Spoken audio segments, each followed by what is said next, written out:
Good morning, y'all. Do-it-yourself warrior here.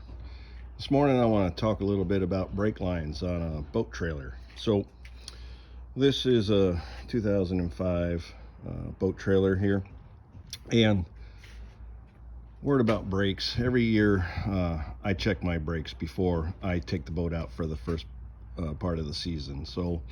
And I usually drive it around the neighborhood, pump the brakes a few times, make sure I'm feeling some good grab and such. But before I do that, the first thing I do is I check the reservoir and make sure my fluid level is topped off. And I opened it up and it was bone dry. Now, I did a complete brake job in the back on this with rotors and calipers last year, and replaced a few of the brake hoses and such.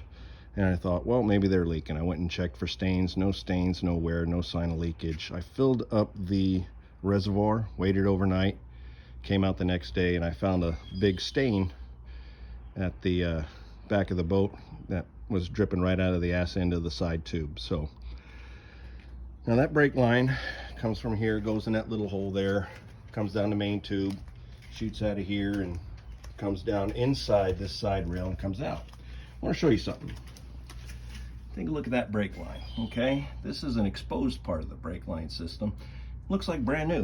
All right, well, whenever this trailer gets used and it comes home, it gets rinsed off really good. So anything visible gets rinsed off really well. But that brake line inside that tube was nothing like that. So and had I known that my brake lines looked like what I'm about to show you, I'd have done something about it a long time ago. So let my lesson learned be your lesson learned in advance. So this is where, what it looks like, where it comes out of the side rail back there and feeds all the back brake lines. 6 inches inside that tube, that's what it looks like. It's pretty dang nasty. So look at how crusty and crappy that is. Well, this brake line rusted right in half. I'm glad I discovered it in my driveway, not out on the freeway doing 65.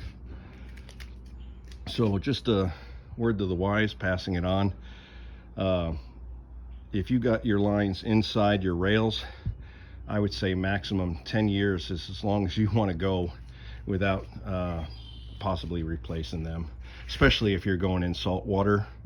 I'm going to rerun my brake lines. I'm going to run them exposed, and I'm probably going to run it on the inside face of this side tube, keep it tucked up as best I can, keep it from getting hit from any potential road hazards or something like that. So, but even more so, I'll be able to hit it with fresh water every year, rinse it off, get the salt off of it, and also be able to do a visual inspection. So just a warning today. I'm not going to show you how to do brake lines and all that stuff. There's plenty of videos you can check out on YouTube for installing rigid brake lines and flaring the ends and all that kind of good stuff. So this is more of a warning video to y'all. So, and remember, if you want it done right, you got to do it yourself.